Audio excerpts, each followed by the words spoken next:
Hey guys, thank you so much for joining in. Guys, SEO playlist में हमने काफी सारी चीजें सीखी। ऑन पेज एसईओ क्या होता है, ऑन साइट एसईओ क्या होता है, ऑफ पेज एसईओ कैसे करते हैं, बाकी सारे टूल्स कैसे यूज करते हैं।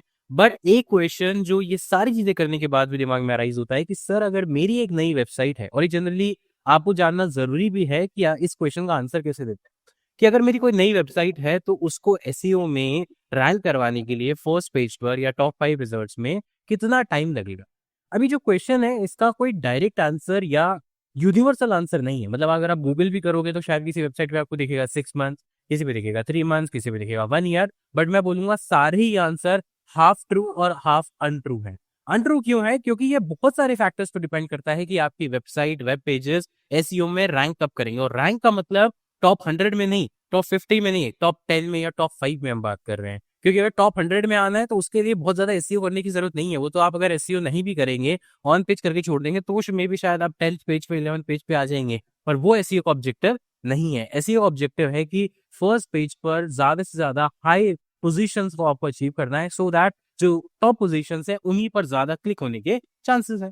अब एसईओ में अगर इस क्वेश्चन का कोई डेफिनेट आंसर नहीं है तो क्या हम ये बोल के छोड़ दें कि सर मैं नहीं बता सकता? बिकॉज अगर आप एसईओ सीख रहे हैं तो किसके लिए सीख रहे हैं? अपने खुद के लिए, यानी आपको एज ए स्किल सेट सीखना है। या आप किसी कहीं पे जाके जॉब करेंगे तो आपका मैनेजर आपसे पूछेगा, या आप फ्रीलांसिंग करेंगे तो आपका क्लाइंट पूछेगा, या आप एजेंसी ओपन करेंगे तो भी आपका जो प्रोस्पेक्टिव क्लाइंट है या जिसको आप पिच करने जा रहे हैं वो आपसे पूछेगा। और देखिए, आईटी में क्या होता है कि आईटी में कोई भी सर्विस आप दे रहे हैं, चाहे वो टेक्निकल है, नॉन टेक्निकल है, उसके टाइमलाइन डिफाइन करना बहुत जरूरी है। टाइमलाइन अगर डिफाइन नहीं करेंगे तो कोई भी आपको उस टाइमलाइन के बिना आपको प्रोजेक्ट नहीं देगा। और अगर प्रोजेक्ट दे भी देगा तो होगा क्या कि वो आप पे ट्रस्ट नहीं कर पाएगा, उसका पेशेंस जो है वो जल्दी लूज हो जाएगा। क्योंकि यहाँ पर आपका कुछ दिखता तो है नहीं भाई, यहाँ पे आप कुछ टच तो कर नहीं सकते, ये सब डिजिटल है। तो unlike the construction of a building, जहाँ पे बिल्डिंग बन रही है तो हमें दिख रहा है कि आज ग्राउंड फ्लोर बन गया, फर्स्ट फ्लोर बन गया, आज लेंटर डल गया, आज ये हो गया, आज वो हो गया। तो वहां पे आपको पेशेंस होता है। यहाँ पे आपका पेशेंस जल्दी लूज होता है, आपका मतलब क्लाइंट का या जो एसईओ करवा रहा है उसका पेशेंस। तो इसके लिए हमें इसका बहुत ही कैलकुलेटेड आंसर देना पड़ता है, और इसके लिए बहुत सारे फैक्टर्स को ध्यान में रखना पड़ता है। लेकिन ये सारे फैक्टर डिस्कस करने से पहले ये एक डिस्क्लेमर कि ये ऐसी वीडियो नहीं है कि आपने देखा और किसी को जाके आपने ज्ञान दे दिया। नहीं, आपको एसईओ आता है, आपने एसईओ सीखा है, कोर्स किया है, इंटर्नशिप की है, तब जाकर आप इस चीज के लिए एलिजिबल होते हैं कि आप किसी को ये आंसर दे पाए और जो फैक्टर्स मैं बताने वाला हूँ उनको समझा पाए। सिर्फ ज्ञानबाजी के लिए ये चीज नहीं है। तो अगर बात करें फैक्टर्स की, तो देखिए बहुत सारे फैक्टर्स हैं जो मैंने यहाँ पर नोट किए हैं और उन्हीं को one by one upon explain करते हैं। सबसे पहले एसईओ में ये मैटर करता है कि आपकी वेबसाइट कितनी पुरानी है, आपका डोमेन कितना पुराना है, प्लस उस डोमेन पे क्या हिस्ट्री रही है। इट मींस आपने कोई डोमेन परचेज किया, फॉर एग्जांपल xyz.com। अब आपको ये चेक करना है कि ये डोमेन पहले से एग्जिस्ट करता था, क्योंकि अब कोई भी डोमेन ऐसा तो है नहीं कि आपने छोड़ दिया तो डिलीट हो जाएगा, या आपने परचेज किया तो क्रिएट हो जाएगा। नहीं, ये तो इशू होते हैं आपको as a particular time basis पे, 5 साल, 10 साल, 15 साल, जब तक आप इसको रिन्यू करवाएंगे। तो यानी जो आपने डोमेन परचेज किया, क्या वो पहले कोई और यूज कर रहा था? और अगर कोई और वेबसाइट उससे पहले चल रही थी तो क्या वो वेबसाइट एक लीगल या फिर आप कह सकते हैं जेन्युइन वेबसाइट थी, या फिर कोई स्पैमी वेबसाइट थी? स्पैम का मतलब सर, स्पैम का मतलब हो सकता है कि कसीनो की वेबसाइट हो, जो हो सकता है कि गैम्बलिंग की वेबसाइट हो, या पोर्नोग्राफी रिलेटेड वेबसाइट हो, या कोई टेररिस्ट एक्टिविटी इस पर्टिकुलर डोमेन से हुई है। क्योंकि डोमेन को गूगल जो है वो पिनलाइज कर सकता है, कोई भी सर्च इंजन पिनलाइज कर सकता है। कंटेंट तो आप चेंज कर देंगे, डोमेन चेंज नहीं कर सकते। अगर आप एक बार आप पिनलाइज हो गए तो डोमेन फिर आपको नया लेना पड़ेगा। तो आप ये देखिए कि क्या आपकी इस हिस्ट्री, डोमेन की हिस्ट्री तो सही है ना। इसके लिए एक टूल है जिसका नाम है way back machine. Way back machine. और इस टूल में जाकर आप इस चीज को देख सकते हैं। इसको करते कैसे हैं, क्योंकि ये बहुत इंपॉर्टेंट है और बहुत सारे लोग इस चीज को मिस कर देते हैं। तो मैं आपको जल्दी से इसका फटाफट से करके दिखा देता हूँ प्रैक्टिकल। तो देखिए, यहाँ पर आपको गूगल पर आना है और गूगल पर लिखना है आपको वे बैक मशीन। गूगल पर आपको लिखना है वे बैक मशीन। यहाँ पर देखिए वे बैक मशीन आप लिखेंगे, बेसिकली हम टाइम ट्रैवल कर रहे हैं, पीछे हिस्ट्री में जा रहे हैं।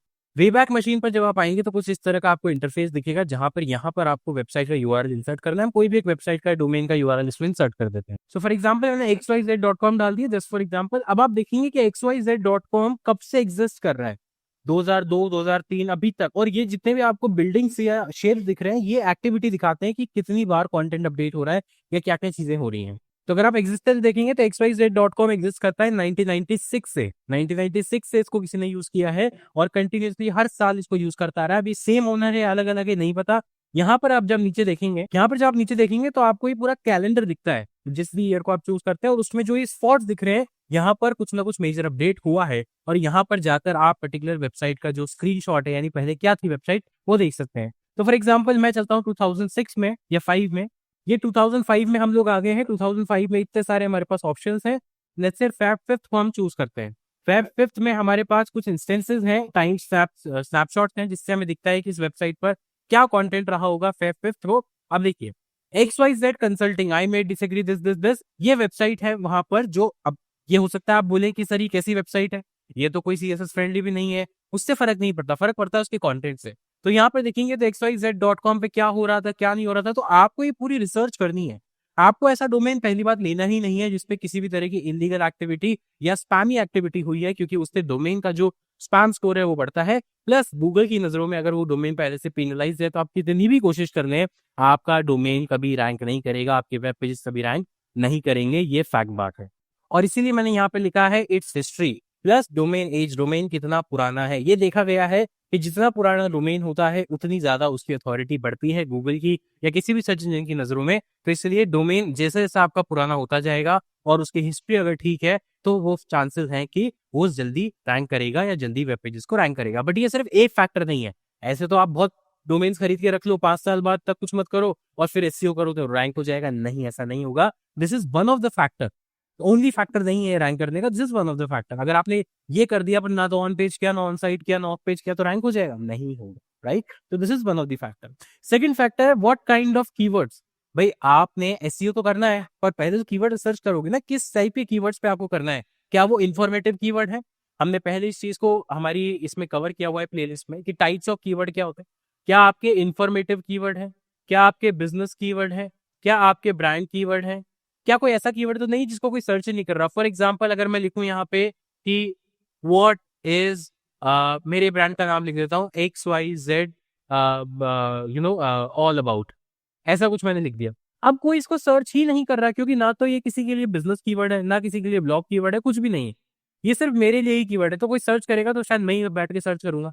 तो अगर ऐसा कीवर्ड है जो किसी और के काम का ही नहीं है, जिसमें कोई ट्रैफिक ही नहीं है, तो उससे रैंक आपकी हो सकता है विदिन 7 डेज। अब मत करो ऑन पेज SEO भी मत करो, आप सिर्फ बना के पेज डाल दो, स्पेसिफिक कीवर्ड टाइटल में डाल दो और वो आपका रैंक कर जाएगा। पर इससे आपका SEO नहीं होता है। SEO का मतलब सिर्फ रैंक कराना नहीं, SEO का मतलब है कि बिजनेस को बढ़ाना, ट्रैफिक जनरेट करना, यूजर्स को उस पर लाना। तो इसीलिए आपको ये देखना पड़ेगा कि किस टाइप के वो कीवर्ड्स हैं, और उसी टाइप के कीवर्ड के बेस पर जितना ज्यादा कॉम्पिटिटिव कीवर्ड होगा। थर्ड पॉइंट भी यही है कि उसकी कीवर्ड डिफिकल्टी एंड कंपटीशन कितना है। अगर मान लीजिए आप अगर आज कीवर्ड रैंक करवाना चाहते हैं शूज ऑनलाइन या बाय शूज ऑनलाइन, इतना हेवी कंपटीशन है, इतना डिफिकल्ट है कि बहुत लाइक 1000 lakhs ऑफ वेबसाइट्स हैं जो कॉम्पीट कर रही होंगी इसके लिए। ये बहुत जेनरिक है। लेकिन अगर आप फॉर एग्जाम्पल इस पे आप पर्टिकुलर थोड़ा सा स्पेसिफिक हो जाए कि shoes online under let's say 500 rupees, तो हो सकता है कि आपका कंपटीशन कम हो जाए, क्योंकि जितना स्पेसिफिक आप होते जाएंगे उतना आपका कंपटीशन कम होगा, और जितना जेनरिक आप होंगे उतना कंपटीशन आपका बढ़ेगा। तो आपको ऐसे कॉम्पिटिटिव कीवर्ड्स को नहीं लेना है, हाईली कॉम्पिटिटिव को, जिसपे कभी आप रैंक ही ना करवा पाए, क्योंकि जो प्लेयर्स आपके कंपटीशन में है उनके पास पैसा, रिसोर्स, मैन पावर बहुत है, और आपके पास एज अ बिगिनर उतना मैन पावर, रिसोर्स, पैसा नहीं है। तो आप कभी कंपटीशन में मतलब पार्टिसिपेट तो कर रहे हैं, बट आप कभी आप लाइन लाइट में ही नहीं आ पा रहे, आप टॉप 20 टॉप 30 में आ ही नहीं पा रहे, टॉप 10 की तो दूर की बात है। तो इसलिए कीवर्ड्स ऐसे वाले लो जो पहले थोड़ा लेस कॉम्पिटिटिव हो, गूगल का आपके ऊपर ट्रस्ट बने, ट्रस्ट बढ़ने के बाद धीरे धीरे धीरे धीरे आप हाई कॉम्पिटिटिव कीवर्ड्स की तरफ जाओ। तो अगर आप ऐसा करते हो तो आपके कीवर्ड जल्दी रैंक होने के चांसेस है एज कम्पेयर टू लेट होने के। नेक्स्ट फैक्टर है कंटेंट क्वालिटी एंड रिलेवेंस। भाई हमने सब कुछ बढ़िया कर लिया, कीवर्ड भी अच्छी चूज कर लिए, डोमेन भी अच्छा है, डोमेन की हिस्ट्री भी अच्छी है, ऑन पेज भी अच्छा है, ऑफ पेज भी अच्छा है, ऑन साइट भी अच्छा है, बट हमारा कंटेंट जो है उसमें कोई क्वालिटी नहीं है। इट मींस वो जो यूजर का इंटेंट है, यूजर जिस चीज का सोल्यूशन ढूंढ रहा है, यूजर को वो चाहिए, उसका कोई रिलेवेंस नहीं है। कीवर्ड कुछ और है, हम सिर्फ स्पैम कर रहे हैं, हम सिर्फ कीवर्ड स्टफ कर रहे हैं, कोई क्वालिटी नहीं दे रहे, कोई रेलेवेंस नहीं है, कोई हम वैल्यू एडिशन नहीं कर रहे यूजर्स की क्वेरी के लिए। तो ऐसे में क्या होगा कि जो इंटेंशन है यूजर का, जो इंटेंशन है यूजर का वो फुलफिल नहीं हो रहा है। और गूगल और कोई भी सर्च इंजन हमेशा ये चाहता है कि उसके यूजर का जो इंटेंशन है, क्वेरी है, प्रॉब्लम है, वो रिजॉल्व हो। अगर वो नहीं होता तो आपने कुछ भी किया हो कोई फर्क नहीं पड़ता, आपकी रैंकिंग हमेशा डाउन ही रहने वाली है। तो आपको हाई क्वालिटी कंटेंट लिखना है प्लस रेलेवेंट होना चाहिए। नेक्स्ट है budget and resources. Sir SEO तो फ्री होता है? फ्री नहीं होता बच्चों, एसईओ फ्री नहीं होता, फ्री इस दुनिया में कुछ भी नहीं होता। एसईओ में आपको गूगल को कुछ पे नहीं करना है, लेकिन आपको एसईओ करने के लिए टीम तो चाहिए। बिना टीम के आप एसईओ कैसे करेंगे? क्योंकि एसईओ में होता क्या है भाई, एक बंदा क्या करेगा, एक बंदा कंटेंट लिखेगा, दूसरा बंदा ऑन पेज ऑन साइट देखेगा, ठीक है, तीसरा बंदा ऑफ पेज करेगा, बैकलिंक बनाएगा, कोई फोर्थ होगा जो मैनेजर होगा जो इस पूरी एक्टिविटी को मॉनिटर करेगा। फिर 4 लोगों की सैलरी है वो तो देनी पड़ेगी ना।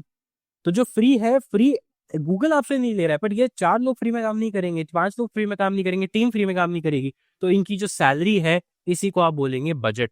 इसी को आप क्या बोलेंगे? बजट। अब मान लीजिए इन चारों की सैलरी है 1 लाख रुपीज पर मंथ मिला के।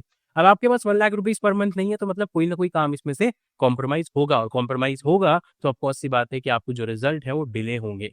ये वैसी वाली बात है कि अगर आपको जैसे आज जयपुर से दिल्ली जाना है, तो आपका बजट डिसाइड करेगा कि आप कितनी देर में पहुंचेंगे। अगर आपके पास जैसे सिर्फ 500 रुपए है, तो आप बस से जा सकते हैं जो आपको 4 से 5 या 6 घंटे में पहुंचाएगी। आपके पास 1000 रुपए है, मे बी आप किसी ट्रेन से जा सकते हैं, हाई स्पीड ट्रेन से जा सकते हैं, हो सकता है वो आपको 3 घंटे में पहुंचा दे। आपके पास और ज्यादा पैसे हैं तो आप प्राइवेट कैब करके जा सकते हैं, जो मान लीजिए आपको 2-2.5 घंटे में पहुंचा दे। और अगर आपके पास ज्यादा पैसे हैं तो आप फ्लाइट बुक कर सकते हैं, जिससे आप 30 या 40 मिनट्स में ही जयपुर से दिल्ली पहुंच जाएंगे। तो यानी डिपेंड करेगा कि आपका बजट क्या है, आपके पास रिसोर्सेज कितने हैं, उससे हिसाब से ही आपके एसईओ की जो एफर्ट है वो रिजल्ट लेके आएंगे। और लास्ट है हमारे पास गूगल एल्गोरिथम एंड अपडेट्स। देखिए आजकल का जो जमाना है वो है किसका? एआई का। एआई में इतने फास्ट चेंजेस हो रहे हैं, गूगल के एल्गोरिथम में चेंजेस हो रहे हैं, क्योंकि जितना एआई स्मार्ट हो रहा है गूगल को अपने एल्गोरिथम को स्मार्ट करना पड़ता है। तो आपने सब कुछ कर लिया, पर बीच में ही गूगल का कोई अपडेट आ गया। मान लीजिए कि इसमें आपने सब प्रिडिक्शन किया और आपने आपने बोला क्लाइंट को कि सर 7 to 8 मंथ्स लगेंगे, 7 to 8 मंथ्स में कुछ कीवर्ड्स पे हमें रैंकिंग दिखना शुरू हो जाएगी। पर मान लीजिए 6 मंथ्स आते आते जब आपकी रैंकिंग थोड़ा ऊपर जाने लगी है, तो अच्छा जाने लगी है, कोई गूगल का अपडेट आ गया है, कोई एआई की गाइडलाइन आ गई, या कुछ ऐसा चेंजेस आ गया जिसकी वजह से आपका जो वेबसाइट है, वेब पेज है, वो इम्पैक्ट हो गया। हर वेबसाइट गूगल के अपडेट से इम्पैक्ट होगी जरूरी नहीं है, और सिर्फ नेगेटिव सेंस में होगी ऐसा जरूरी नहीं है, पॉजिटिव सेंस में भी होती है। बट जैसे ही अपडेट आएगा वैसे ही आपकी जो प्रिडिक्शन थी, आपका जो टाइमलाइन था, वो थोड़ा हैम्पर होगा ही होगा, चाहे पॉजिटिव सेंस में या नेगेटिव सेंस में। तो इसलिए आपको हमेशा जो डिपेंडेंसी है वो किस पे है? गूगल पे या फिर सर्च इंजन पे आपकी डिपेंडेंसी है। आप एग्जैक्ट इसका आंसर, डेफिनेट आंसर नहीं दे सकते, आपके कंट्रोल में नहीं है, सिर्फ आप प्रिडिक्शन कर सकते हैं। इसके बेस पर मंथ ऑन मंथ अपने प्रिडिक्शन को एनालाइज करके, रिजल्ट को एनालाइज करके क्लाइंट को या अपने मैनेजर को बता सकते हैं कि sir we are on the right track और वी आर ऑफ द। तो ये है एक इन्फॉर्म तरीका किसी भी आंसर को देने का, जो कि है एसईओ में कितना टाइम लगेगा, स्पेशली नई वेबसाइट है तो गाइस उम्मीद करता हूँ आपको वीडियो पसंद आई होगी। अगर पसंद आई है तो लाइक कर दो, चैनल पर नए हो तो सब्सक्राइब कर दो और बेल आइकन को दबा दो, सो दैट इसी तरह की और वीडियो आपको मेरे चैनल पर मिलते रहे। मिलता हूँ आपसे नेक्स्ट वीडियो में, तब तक के लिए take care, thank you so much, have a nice